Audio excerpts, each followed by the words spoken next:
তাণ্ডব ফোরকাস্টের মাধ্যমে বাংলা সিনেমার প্রমোশনাল কন্টেন্ট একটি নতুন উচ্চতায় পৌঁছেছে।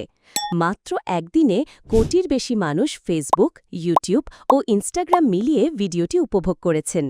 এর আগে এমন জনপ্রিয়তা বা রেসপন্স কোনো বাংলা সিনেমার টিজার কিংবা ট্রেলারের ক্ষেত্রে দেখা যায়নি।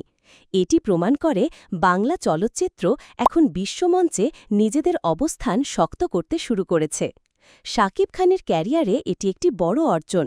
তার ফ্যান পেজ সহ আলফা আই, এসভিএফ, চরকি ও দীপ্ত টিভির মাধ্যমে প্রকাশিত এই ফোরকাস্ট নিয়ে ইতোমধ্যেই ট্রেন্ড তৈরি হয়েছে সোশ্যাল মিডিয়ায়।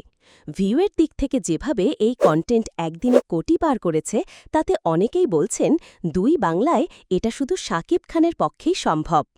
অ্যাকশন সাসপেন্সে ভরপুর টিজার, দর্শকের উন্মাদনা তুঙ্গে।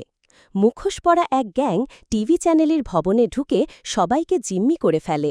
এই দৃশ্যটি শুরু থেকেই টিজারটির প্রতি আগ্রহ বাড়িয়ে দেয়। টিজারের শেষে শাকিব খান যখন মুখোশ খুলে ফেলেন, তখন দর্শকদের উত্তেজনা চূড়ান্ত পর্যায়ে পৌঁছে যায়।